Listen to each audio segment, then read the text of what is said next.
Di Hong Kong ini, Miss. Kamu di Hong Kong baru datang semalam, sekarang masih di mes. Pingin pulang Indonesia? Iya. Iya, saya takut karena nggak ada orang, Miss, ditinggal sendirian kayak gini, Miss. Bagus loh, telepon keluargamu, suruh telepon PT-mu pulang loh. Iya, udah ini nggak ada nomornya, nggak bisa dihubungi, Miss. Kok bagus nak banget kamu tiba-tiba nyampe di Hong Kong belum kerja sudah pingin pulang. Umur berapa kamu sayang? Karena gini, dia janjikan katanya mau jemput. Saya umurnya 49, Miss. Hah? Umur 49 punya kesempatan kerja di luar negeri, baru 1 hari ditaruh di boarding house sudah pingin pulang. Nggak gini, Miss. Karena dari awal pun saya udah kelihatan nggak bener ini. Katanya dia bilang nanti ada yang jemput, ternyata nggak ada yang jemput. Orang yang jemput itu kayak perempuan tapi saya nggak kenal gitu loh, Miss.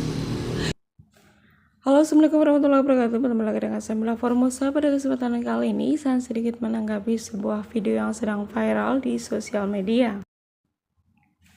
Rekaman ini saya ambil dari akun TikToknya Miss Yuni, di mana ada seorang TK asal Indonesia berumur 49 tahun. Beliau ini baru datang ke Hong Kong 1 hari ya guys, bahkan belum sempat bekerja di rumah sang majikan. Namun entah kenapa beliau tuh seperti kena mental gitu guys ya. Dan beliau berkeinginan untuk pulang ke Indonesia tanpa alasan yang jelas. Nah, singkat cerita sih mbaknya ini baru datang ke Hong Kong selama 1 hari. Sesampai di bandara, yang menjemput itu orang agensi. Dan dia itu bercerita bahwa yang menjemput orang yang tidak dikenal. Ya pasti orang yang tidak dikenal lah guys, karena kan orang PT di Indonesia dan orang agensi di Hong Kong kan bukan orang yang sama begitu guys. Nah, kemudian sesampai di boarding house ya, kan biasanya kalau baru datang ke Hong Kong itu kita akan tampung dulu sementara gitu guys di agensi gitu kan, untuk menunggu jemputan dari sang majikan. Nah, selama 1 hari itu beliau belum dijemput sang majikan. Entah kenapa beliau merasa ketakutan sendiri begitu guys. Mungkin beliau berpikir, loh kok saya tidak dijemput-jemput, apakah saya akan dijual atau bagaimana, mungkin seperti itu pikirannya guys. Makanya dia merasa ketakutan sendiri dan akhirnya beliau berinisiatif telepon Miss Yuni gitu ya, untuk meminta bantuan atau pertolongan gitu. Ya secara otomatis Miss Yuni merasa shock gitu kan, karena kan beliau di PT itu sudah berbulan-bulan menunggu untuk mendapatkan job. Dengan usianya yang sudah hampir 50 tahun, sudah pasti beliau itu sangat susah untuk mencari majikan guys. Dan sudah dapat majikan, sudah bisa terbang ke Hong Kong, baru sampai 1 hari di Hong Kong malah minta pulang dengan alasan yang tidak jelas gitu kan. Kalau misalkan minta bantuan Miss Yuni juga pasti akan merasa keheranan gitu ya. Bahkan ini orang bagaimana sih, sudah susah payah gitu kan diberangkatkan dari PT ke Hong Kong gitu, namun sia-sia saja perjuangan dia selama di PT berbulan-bulan begitu guys. Makanya Miss Yuni sedikit ketus ya saat menjawab pertanyaan dari mbaknya tadi. Ya bukan tanpa alasan guys, pasti kita pakai logika saja sih. Bagaimana dia perjuangan selama berbulan-bulan di PT, belum juga berjuang, belum juga bekerja, kenapa sudah menyerah begitu saja gitu kan. Nah, hingga berita ini diturunkan, saya belum tahu secara pasti bagaimana kelanjutannya gitu ya. Apakah si mbaknya benar-benar pulang ke Indonesia atau mungkin masih bisa dinasehati gitu ya untuk tetap stay di Hong Kong dan bekerja.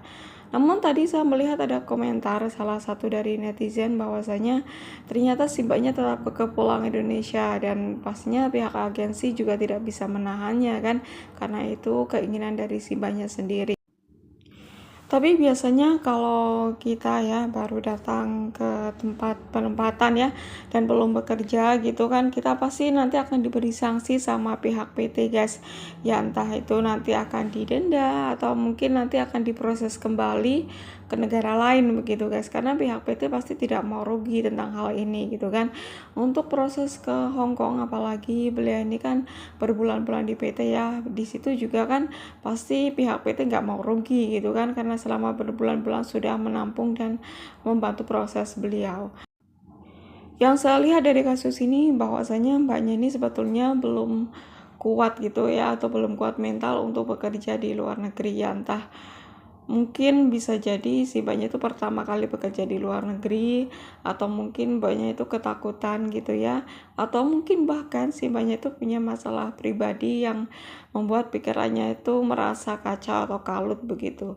Ya mungkin daripada beliau itu nanti bekerja juga tidak fokus atau terjadi hal-hal yang tidak diinginkan, ya mbaknya ini jadi memilih untuk pulang saja ke Indonesia gitu guys.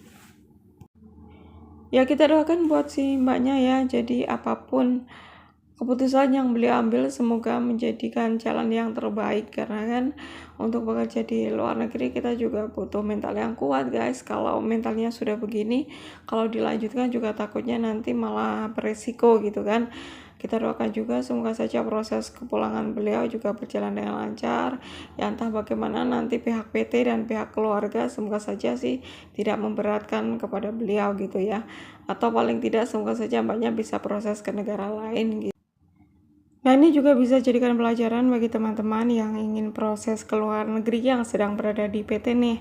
Kalian itu harus siapkan mental ya, karena di luar negeri itu tidak seperti yang kalian bayangkan.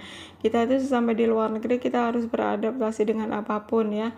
Karena kita ketemu dengan orang baru, pekerjaan baru, suasana baru, semua baru ya. Kita jadi harus beradaptasi dengan majikan, dengan pekerjaan, bahkan dengan cuaca dan makanan dan segala hal. Jadi harus fokus, bulatkan tekad, dan kita harus ingat dengan niat awal ya, kita mencari kerja ke luar negeri untuk mencari rezeki yang halal untuk masa depan begitu guys. Kalau masih bingung, kalau masih bimbang, mending jangan dulu deh, takutnya nanti bernasib sama dengan mbak ini kan, jadi sayang sekali ya guys.